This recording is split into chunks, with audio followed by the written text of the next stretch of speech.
more precise. And I would like to talk about, guys, maybe some of you might be interested or not, or just like you can tell that, hey, someone was talking about some kind of electronics or something. So that's fun, but I hated this guy or whatever. I'm joking, obviously. So I'm happy to be back. So my name is Diren Moraba. Sorry, Diren Moraba. Just switch for a second. Bazen şey yaparken, İngilizce konuşurken kendi ismimi de böyle söylüyorum. İnsanlar öyle söylüyor çünkü ondan dolayı. Well, I have graduated from the physics department at Middle East Technical University, right there, right in this department, in 2014. And then I finished my master's again here in 2017. After that, I started the PhD again in the physics department at Georgia State University, Atlanta, Georgia. And then I am one of those who decided to stay in the industry and make more money out of it. Technically, yeah, there's a truth in that. That's true. But also, there are some things I felt like in academia that's problematic, which is not a big issue, but some people prefer to go in it that way. I prefer to go. So currently, I put the logo of Delmic, which is I'm working for Delmic, which is Delft Microscope, which is a Dutch company, but I work in the United States and I live in the United States. And then my title is the Application Science and the Field Service Engineer, which we don't need to go into detail. But today, maybe I thought, since the start, after my bachelor's degree, you have the 400 projects, right? So starting from that to all the way to the end of the PhD research and my dissertation, I always somehow had to deal with the scientific instrumentation. So for here, it was for different reasons, and we're going to come to that. Over there, it was for different reasons, but I believe that it's also important to just transfer that knowledge to you, and maybe you might be interested, or I at least want you to understand how important scientific instrumentation and physics research, more like the experimental physics we're going to talk about today, but that doesn't necessarily mean that you have to validate your theory or whatever you're working on theoretically in different ways, in different applications. And so I think it's still insightful for those people who are planning to work in theoretical physics. So let's start with what instrumentation in experimental physics. So of course that you need to measure stuff, right? We have measurement systems, PL systems, I don't know, you name it, particle measurement systems, or particle accelerators, which is always some kind of a big research group in every department. Probably it's in here too, at least it used to be. So it enables the precise measurement and control in research, that's number one for sure. And it turns your theoretical knowledge into observable data, right? Because we already see in the Nobel Prizes, right? Someone just comes with a theory that's very valid, and everybody agrees on it, hey, that's a good theory, but he got a Nobel for that. And 35 years later, someone else proves that theory, and that guy gets a Nobel for that. So experimental physics is also important for validation of theoretical physics knowledge, that is for sure. Also, when we talk about the instrumentation, we also need to touch optics, electronics, software usage, and the combination of all these three things for automations. Why? Because, I don't know, for different reasons, you have a lot of samples coming in, and I don't know, it can be just like a baking at home, right? So you just try baking a little bit, adding a little bit more salt, a little bit more sugar. The next time, maybe double the salt, less sugar, but it's coming and coming and coming. And you have a lot of samples, and you need to measure them, and you need to be faster at it. So automation and software is also important to do that kind of measurement. So therefore, as you work on the automation, as you work on these stuff make life easier for a physicist or a researcher, it goes to some kind of innovations and discovery, which we're going to touch how I use or how it's being used, at least for my specific research area that I'm still working on in the industry, how the innovation and discovery is still happening. And of course, cost efficiency is also very important, because I also want to talk about how the open hardware and software importance, especially people like us, just you at the moment, but I kind of still, find myself as a student at the Middle East University, So like cost and efficiency is very important because in the United States or in so-called richer countries, they got millions and millions of dollars they can put on research and buy some kind of device that's been already made, designed, and innovated. But here, you don't have that chance because fundings are very, very small. So let's talk about what an instrumentation system is. As I said before, it's not a regular presentation or whatsoever, so feel free to interrupt me anytime that you don't feel like, hey, this is really complicated for our level, or this is so basic for our level. But I want to go one by one, basics by basics, so that we can cover a bunch of things, and it will just give you insight rather than the research or what I'm doing. So we have two types of measurement in the instrumentation system. One, a measurement chain. Two is a return chain, which is important, right? Because we measure something, then we want to control that measurement. So it's a measurement and control system. It's all together in the whole instrumentation system. It's either optical microscope, or a very complicated some kind of device that you can name it whatever you want. And generally, what we have some kind of input. It can be light, it can be thermostat, it can be some kind of detector. You sense that input, you process that, right? Because we have different detectors. So this is a light detector. Light comes in, something comes out. We don't know what it is. So you have to process that data, saying that this is the intensity of this light is bigger than the second light that's coming after that. Or you somehow time resolve. You just measure things with respect to time, or temperature, or pressure, or different ways. And then we have to see it, right? We have to see what it is. We should have a display some kind of output printout. Or back then, they used to have like all charts of data. They have to, I never used that, but like they have these old drawing like tables and they have to put them draw one by one. And we have to save this data for the future uses or analysis and also transmit that. So this is the general instrumentation. So we measure and we control that system. And so, as I said, like I work mostly in instrumentation. Obviously, you guys can go just search me on Google or whatever, just you can find my thesis and dissertation in different departments. Obviously, I have some research, focuses, but I always use instrumentation on all of my researchers. So I want to start from the very simple, what I have done in the simple devices, both in the METU and the GSU, which is Georgia State University, where I have my dissertation. So in academia, as I said, cost efficiency is the most important problem. At least it has been for me. Not everybody is lucky as some people that has millions of dollars of devices and pushing the button and data comes out and say, oh, that's a good result, I like it. Which I hated, by the way, especially around your level, because as you growing up, you're learning more, and these kind of black boxes always blocks you. So you don't know what you're doing. Something is happening inside that black box, but that's also really hard to understand that mechanism. But as you build your systems, you have a little bit of better understanding what's going on. As I said, displays or recording that data, analyzing that data. So this one is actually my first project. I work with the professor, Dr. Bloor, right there. You probably saw him, probably all of you know him from the electronics classes. He generally grades terribly late, and he has been really bad before. I love him so much, to my heart, I gotta say. But I also know like these fun facts. I wish he was here, maybe he can join later, whatsoever.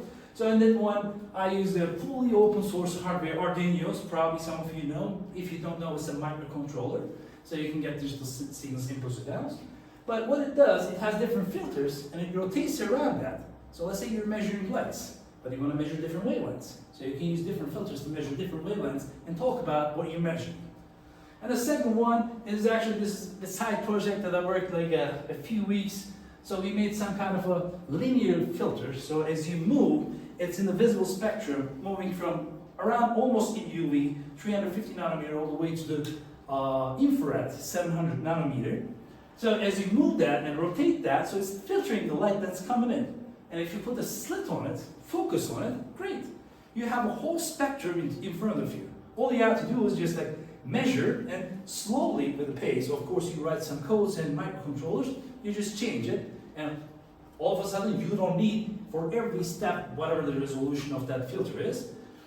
Maybe instead of doing 200 times that same measurement, just do it one time in 10 seconds.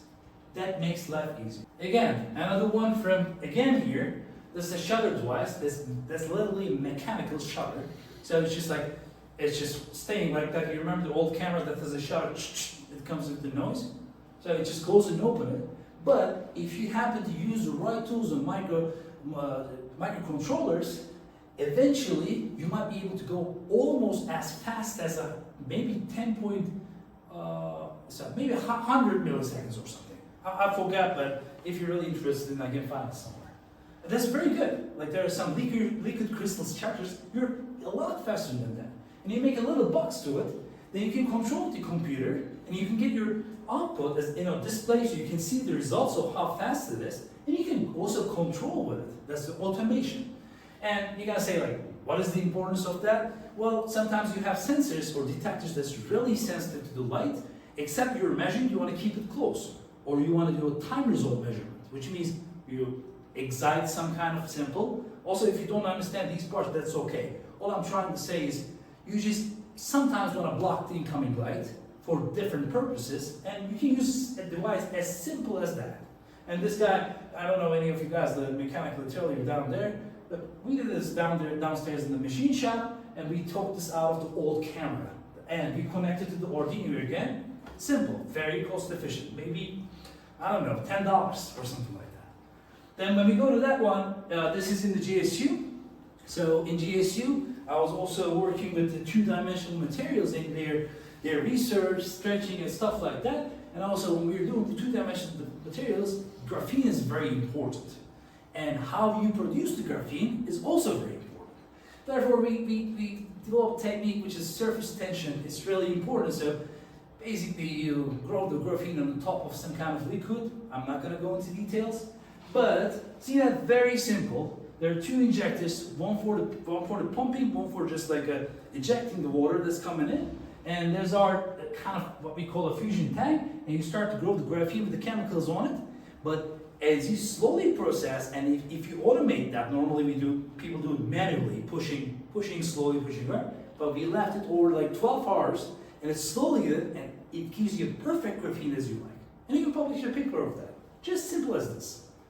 And it has two injectors and a motor controller that push left and right at the same time. Again, some kind of microcontroller, which is maybe this time $50 or $40. So these are like examples of the simple, but we can go a lot more complicated things, right? So here's a confocal microscope that I was using in the Georgia State University. So confocal microscope means like you can stimulate and measure the emission. So it's just sample sits in the middle, so you have two confocals, one focal of the objective here, one focal of the objective here, so you can do a bunch of things at the same time. So in this research, you're working on a flexible devices, right? And you know the importance of the flexible devices, especially like with the common electronics and everything. So in this one, I literally use a very precise stepper driver and a motor to extend that stretch, so I can measure how much stretch that I can see, but it's under the microscope. So that's a great thing. And I actually use have you guys heard about atomic force microscopy? Nobody? Well, it's another technique. You know what topography is, right? Topography is like the surface of the things, right? Like mountains and stuff. It's also very important in two-dimensional material research that you search the topography, and AFM allows that. Atomic force microscope allows that, which is, again, not important, but you can insert that device, take it out from the confocal, this device, put it in AFM, you do the same thing, again, you see how topography changes as you stretch it. And it's like a micrometer. So 1 million of yes, right? 1 million of a meter precision that you can do it. Again, not super cost efficient this time, but doable with the instrumentation. And that will help you a lot to understand about what you're actually focusing on. And this one, these two devices are a lot more complicated. We actually did it here. This is one of them is on my master thesis. The other was a portable version of that, which is an optically stimulated luminescence measurement system, which is I would like to talk about a little bit in detail, but you can do as complicated systems as that. Now let's talk about what luminescence is. This next 2 or 3 slides, again, it doesn't. You shouldn't. If you can't understand what's going on, that's completely fine. the whole purpose is, I want to show how complicated measurement or complicated theories can be measured with a very simple systems control of electronics. So luminescence production, or optically stimulated luminescence, basically what people do is, you heard about the valence band, like third years, probably you have seen the solid state physics or semiconductor research. For lower years, I think it might be a little bit hard to understand, but so they're like, if you have a band structure in an atomic structure, atomic crystal, right? So there's nothing is purely perfect. Sometimes there are some vacancies, right? Or some impurities. So that creates some kind of traps inside that band gap. And if it's an insulated material, normally electron is not allowed, right? If you stimulate enough, give it a lot of energy, the electron will jump to the conduction band, and if it's a metal, it will move around whatsoever. Semiconductor, it will move around. But you can trap that sometimes. And as you stimulate this with light, it creates some kind of recombination. As I'm saying, it's not important. If you're interested, we can talk about it right after this. Then it gives some kind of light, but completely different light. There's a whole another phenomena than the black battery radiation, which you all know, I assume, right? Okay, great. I'm happy to do that. So why I want to talk about that, because we have different modes. So you see, like you have a light source, you stimulate from a different wavelength, so you have filtration. I'm just going to randomly say, let's say blue, right? Or just let's say green, 532 nanometers, really green, nice lasers you guys have, right? Like HEM lasers now. You stimulate with the 530 nanometers green light, and you try to detect from the, I don't know, maybe 900 nanometers infrared light. So you filter, right? So you have different modes. You can just turn the light on constantly. You slowly increase, the first one is that. The second one, you slowly increase the intensity of the light of stimulation. Or you can pulse it, right? Like turn it on, turn it off, turn it on, turn it off. You probably know about luminescence phenomena. Sometimes they're like photoluminescence, little your baby or something. You just put on the ceiling, you turn off the light, they shine green, and they slowly decay. Slowly goes down. And it's like, oh wow, this is magical. So this is the same phenomenon, pretty similar, for different purposes.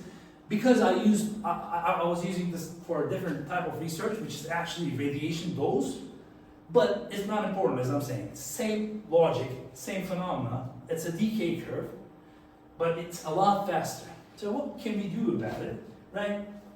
Again, this is not important. So you will have a curve like this, coming down all the time. And that's important because it tells about how much that trap can hold, how much electron it can hold, and also that decay can actually allows us to calculate the time data or decay data with this, because it's exponential decay, and I know you'll taken the calculus class, right? You know, like e to the minus t over tau, the tau thing is the time decay period of exponential decay. So you can measure things, and again, you can actually categorize that for different materials, and you can compare the intensity, in this case, radiation dose, but for different cases, different things. So what I did for that? What I did, you remember that we need to control the measurement, so I created a measurement and a control system. So what I did is, again, I need to stimulate the sample, as I described earlier. So I have a stimulation filter, light source whatsoever, and I stimulate that, but I control it some kind of electronics. So I want to, like, if I'm able to turn it on and off at any time that I want, then I'll have different types of data that I can use anywhere. Then I detect that, and detector, I count the photons we were using the photomultiplier tubes, which is a kind of a way to detect the photons basically. So I counted these photons, one photon, it's never 1, 2, it's like 10,000, whatever, it's so hard to detect one photon only. In theory we were talking, right? And we just like count that, and again, with the electronics, we actually able to match this with the time data, and that's called the time correlation. And that's what we want to do. And I created a kind of a measurement chamber like that, and in drawing, I used a dichroic mirror. How many of you know what dichroic mirror is? None? So a dichroic mirror is this. Again, stop me if I'm going too much, because the whole purpose is not about the physics, how we can utilize the instrumentation of physics. So If you can't keep up with that, that's fine, but there is some things that's important, we're gonna come later. And the dichroic mirror is basically allows some wavelengths to pass, some wavelengths to reflect it in one way. See, in this case, it allows visible light to pass, but emission light as in ultraviolet, which is higher energy, it reflects that. So if you place it at 45 degrees in a chamber like that, you can, let's say, stimulate it to 500 nanometer, which is a kind of greenish light, right? And you can detect the 380 nanometer, which is the ultraviolet light, and which will allow us to detect the whole luminescence phenomena that I've been blah-blahing about. And that's the actual system. You see, like it's really hard with this, the resolution of the screen. The projector is not good, but there's a sample here. So I'm just stimulating with the LED. I'm using filtration, obviously, and the emission comes and goes that way. And no stimulation light will be reflected because, some of them might be reflected from different angles, but I also use the combination of bandpass filter. I filter that light so that only the UV will pass, go to the detector, and just, it's great. Oh, that's what I want to achieve. And eventually we end up with this holds 8 different samples. So you put 8 different samples, whatever reason they're different intensities. Oh, you want to figure out, they don't have to be different, maybe they're the same. You put them, you write a software for it, you write a user interface. I use Python for that, but you don't have to use Python. You can use C++, there are 10,000 coding languages. And let me tell you one thing, that AI thing is not good for your learning, but it's good for coding. You can learn coding and utilize for your needs only. You don't need to be a coder anymore. I'm serious about that. If you're a physicist and you don't want to be spending a lot of time on coding, use AI, it's going to teach you. But not in physics, it's really important, okay? I really mean it, and I only just talk for your benefit. That's what I want to give you. I think it's important to mention about that because I went through the same mistakes, and I'm no longer I'm not a professor anywhere. I have a PhD whatsoever, but I find myself a cool guy in a way that I would like to talk with people because, as I said, I graduated in 7 years here. So this is the academia. Again, what we achieve here. There's a device. If I'm not mistaken, they sell. This one is 8 sample holding thing. I think there's a company in Denmark. If I'm not mistaken, they sell the similar thing with only 24 different samples, plus or minus 5. So let's say 30, whatever, right? And also with one addition to it, for about $750,000 or euros back then, this whole thing cost us only 3,000. See the difference? So you don't need to go buy $1 million device to do a fundamental physics research. That's why it's going to be very important. But also, I know that some of you is going to be like, hey, that's bullshit, man. These professors, they're just messing around with each other about who's going to take that room, and can I stay here, whatever, why are you smoking here, coffee's not good, or, oh, students should not use my restroom because I'm old so I cannot pee, whatsoever, right? Maybe you want to go to industry. And still, same thing. We can utilize the instrumentation in different ways. That's why I want to talk about a little bit about my company and what I do. And some of these slides have been taken from the Delmic itself.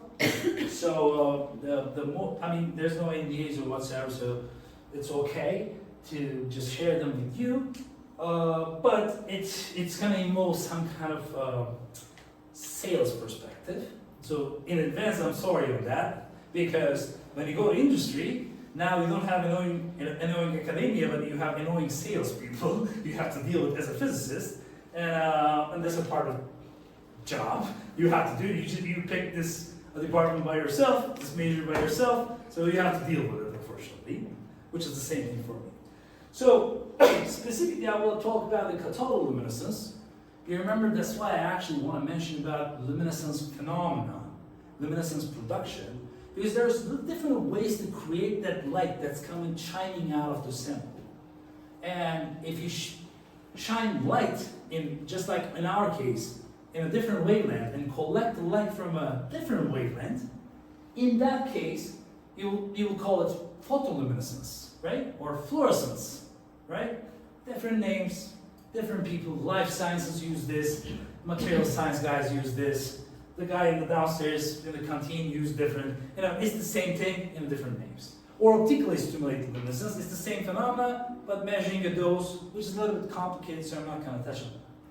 But if you stimulate the sample with electrons, what we're going to call that is a cathodoluminescence. So basically, instead of the light that's going on the top of the sample, the electron goes hit the sample, and again, you remember the traps, or just like some kind of excitation goes up, recombine.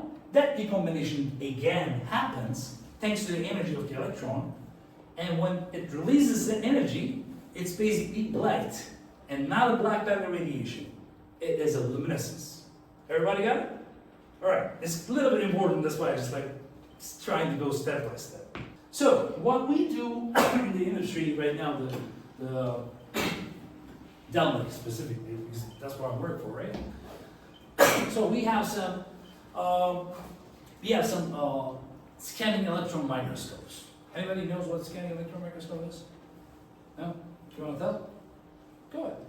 Say it in Turkish, English, doesn't matter. It doesn't go pass through the material, right? It doesn't pass through the material. It just scatters from the surface. That's actually very good. Yeah, because there are different electron microscope. That SEM, scanning electron microscope, is this. So you send the electrons. You remember how optical microscope works? I actually have a slide for it. Let's go to that. Right? How that works, right? You give light, or just some light coming from the outside, then it just reflects, and you just look at it. Oh, that is what I see, right? That's how our eyes work, whatsoever, right? So that's a device. That's a microscopy. There's a whole billion-dollar industry on that, and medicine, and whatever, biology, and material research, right? But sometimes it's not enough, and it will come why it's not enough. What he was trying to tell us is that instead of lights, what happens if we use electrons and we detect that's being scattered? So that's what the scanning electron microscope is. And also there's a transmission electron microscope. You guys can go do the research later for that, or we can talk about it after. But why we need the electrons for that, right? So what we call is the Adam's diffraction limit. So we talk about like, oh, blue light is whatever, green light is 530 nanometers. What is that 530 nanometers? It's the wavelength, right? So light has a wave, or a wave like acting, right? And that has a wavelength that's just 530 nanometers. But what if we're trying to see something smaller than that? The photons are smaller the atoms are smaller than that, right? In an Armstrong level. Armstrong is 10 to the minus 10 nanometers, 10 to the minus 9. And we're at 500 nanometers, which means we're 10 to the minus 7. So we're trying to see something that we cannot actually see with the optical imaging or optical microscopy, because it's like 100 times, at least 100 times smaller. That is the diffraction limit. So if you want to go to things that's smaller than that, well, I'm just going to describe it that way. We can talk about the actual diffraction limit. If we're trying to see some things that's smaller than that, we need to use a shorter and shorter and shorter wavelengths. But what happens if you go shorter wavelength? Third year students, modern physics students, you should know that. You know that there was a chart For photons? for electromagnetic radiation. Okay. So you go to the left and right? One side, lower the wavelength, to the right is higher the wavelength, and the reverse, higher the energy, lower the energy. So if you go lower the wavelength, it's energetic enough that it will kill you, right? And we don't want that. We don't want to use X-rays or whatsoever for that, right? Therefore, we utilize electrons. And again, if you take into modern physics, there's a low Terry, whatever, de Broglie wavelength. You heard about that? Mm-hmm. So particle wave-like. So particles have kind of a wave-like properties. So we use that because for light it's 500 nanometers, and if you're trying to observe some kind of resolution which is half of it, we cannot. But for electrons, we can resolve 250, but less than that we cannot. However, for electrons, if you calculate the electron energy, put it down, right? Or ask ChatGPT. I'm sorry, I have thing right now. I saw a lot of students using ChatGPT recently, so I was like, don't, please. Not because that you pass the exams, I don't care about the exams, pass them. But for actually learning it's not helpful, except coding. For electrons, if you calculate the Berkeley wavelength for that, it's around 10 picometers. And then we can see 5 picometers, which is like 50,000 times smaller resolution. And that's great. I want to see smaller things. Why not? That's why electron microscopy is very important, right? So we use in the electron microscopy, as he described, we use the electrons for imaging because wavelength of the electrons is less than wavelength of light. Image smaller things that we can see that we already talked about it. And so it's actually a prototype in Berlin in 1931, the first one, huge one, because it's not easy to, find an electron in your pocket and just like send it like that. So you have to actually energize them, right? Create them. Then after that, accelerate them with the higher voltages, super high voltages. Then they just because they're charged, right? They're negatively charged particles. I believe everybody knows that. And it just goes faster and faster so you can move them, right? That's a really old technology or development, right? And the first SEM type, scanning version of it, as he mentioned, is 1937. So it's a very old technology, but a lot of things change. Whoops, I think I have the same slide so many times. There we go. Thank God. No, my computer was acting now. Sorry, I actually don't have. So, again, maybe we can skip that for now. It's just the scanning electron microscopy. So when you send an electron beam, let's say this is the sample, there are a lot of things you can actually image, right? Secondary electrons, backscatter electrons, which is not important, and they will create X-rays, right? Because accelerating electron or accelerating charge create electromagnetic energy, which in this case X-rays. What's it called? Rammstein, or what's the name of it? Rammstein, yeah. So, but also we can see other things. So I'm just gonna skip that because I think it might be a little bit heavier for you. We can also have the cathode luminescence as I described. As I said, there are like different things for it, but I want to talk about this part because I think this is important.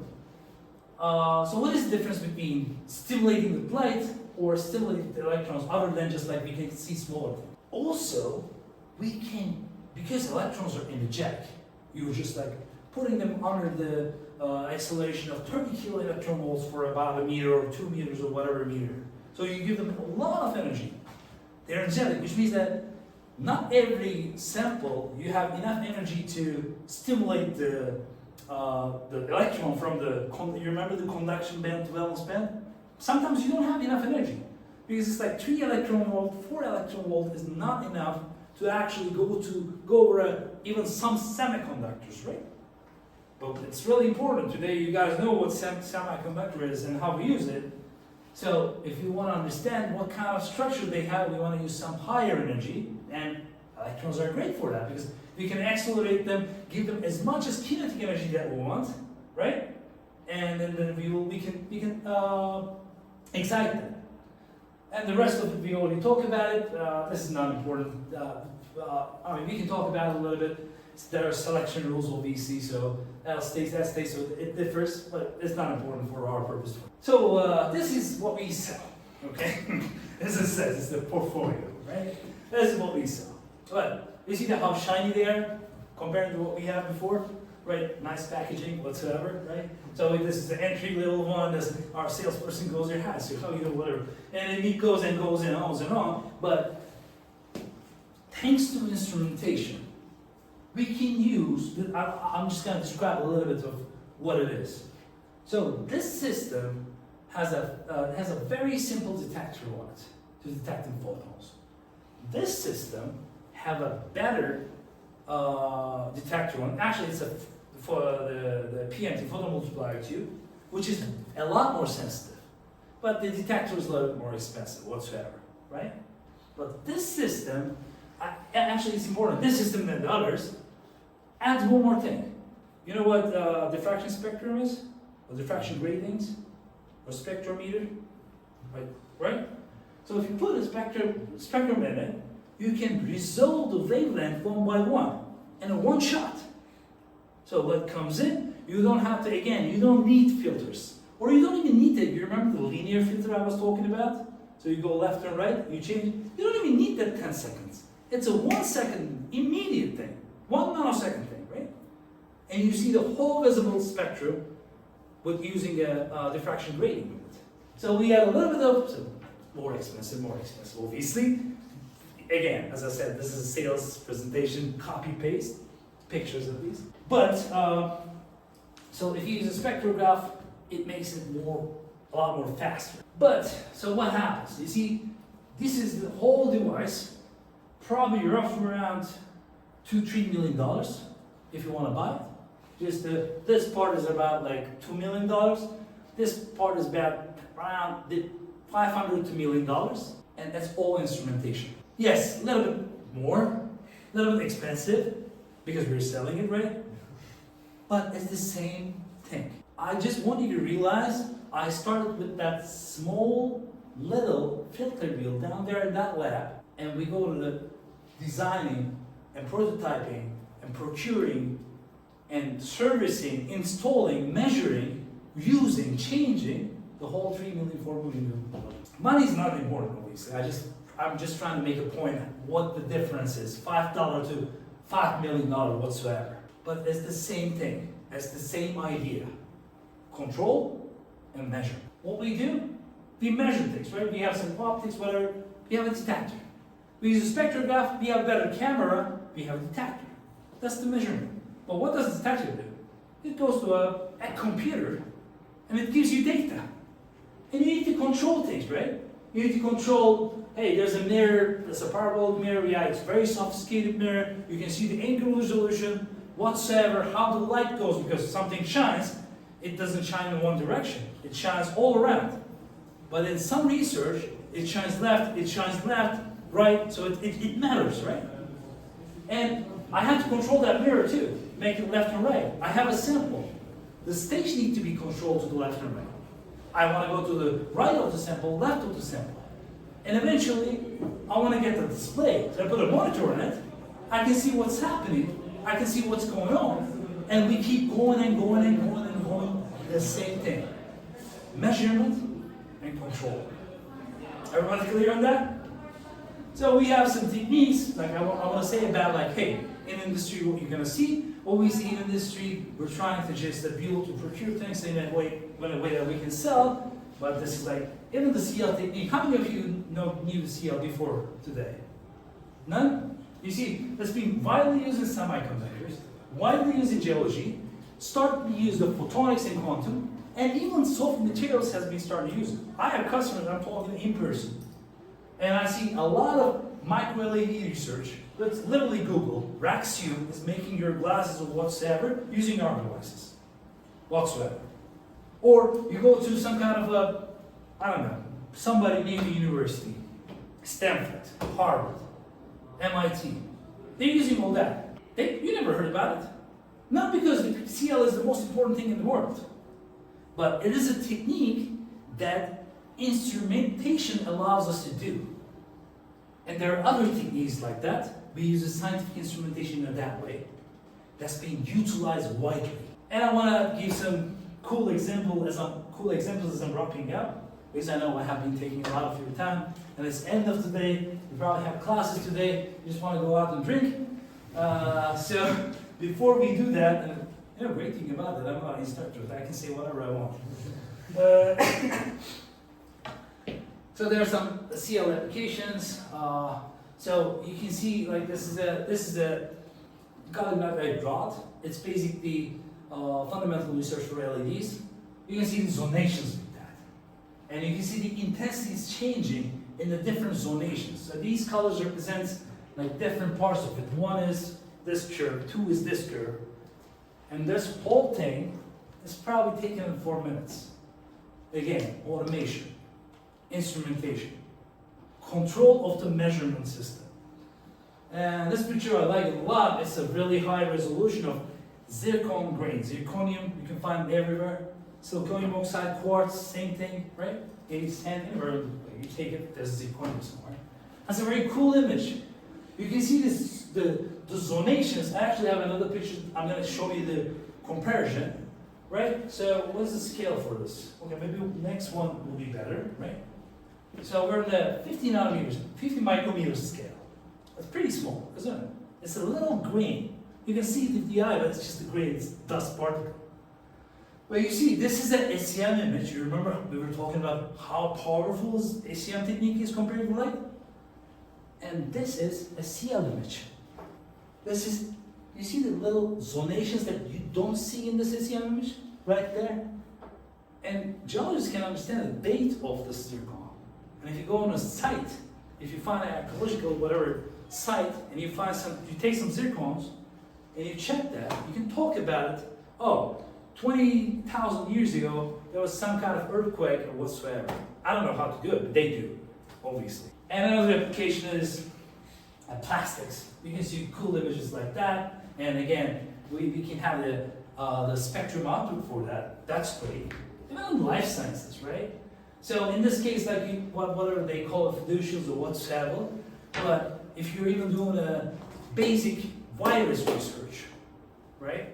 When I say basic, it's not basic, but you have to do the cryo or whatsoever. You use the same technique to guide yourself on the analysis of just the CL emitting cells or viruses. So you tag them, like so you grow some kind of cells somewhere. Which I'm a physicist, as I told you. I'm not a biology guy. But basically, you just mix them somewhere. You just like tag them. So every virus, you put one little shiny luminescent material. And that will give you something like that. It allows you to do the life research, even the marine researches, right? Like, see the different techniques gives different ideas. So, in addition to SEM, you see different imaging, different zonations with wavelengths. But this is another technique also, very simple, right? Electrons come sit, and those electrons create X-rays, also inside the material, small X-rays. And those X-rays in different wavelengths, because X-ray is not, it's a spectrum too. And if you know what is the calcium or silicone's X-ray emission will be, because you can measure it, you can take calcium by itself and say that this is our calcium peak, just like in the Raman spectroscopy. Just with one device, you create the whole electron microscope into 3 different techniques, adding detectors and controlling them. You control 3 measurement systems at the same time. And we can go, it's really great in the solar cells. You just like build stuff, right? You can see what is going on there. Indium, gallium, selenite. These are just very common. I believe there are some people, Gunam and stuff like that, doing something. I don't even know what they're doing, but there are other people too all around the world. Semiconductors, right? You can talk about the energies, and you can go deeper because electrons penetrate. They're fast enough to go deeper, and you can see the CL image of this. We can see the energy levels by calculating it. I mean, this one says energy, but of course, it's not like energy itself of the electron. But you see the CL intensity changing with how deep it is. So you can see the layers of that. And again, this is another example. These are, as I'm saying, like, this is the end of it. I'm wrapping up. So these are cool examples. These are nanoleds, right? This is a very neat technology. They're giving you TVs, not nanoleds. They give you the micro LEDs, right? But nano LED research is going to allow you these like very expensive Apple glasses you put on so you can see stuff. But in order to do that research, they need a technique. And that technique is a part of another technique, and we control all of these techniques together, and it end up being a control and measure. So again, thank you so much, guys. It was a pleasure to just talk to you, even if a little bit. But I just want you to understand, like, of course, I have been working in the scientific instrumentation for a long time. I'm not an expert on anything. But I've seen enough that it has been really helpful for me, both in academia, during my PhD, master's, and after that in the company that I'm working for, or maybe different companies I'm going to be working for.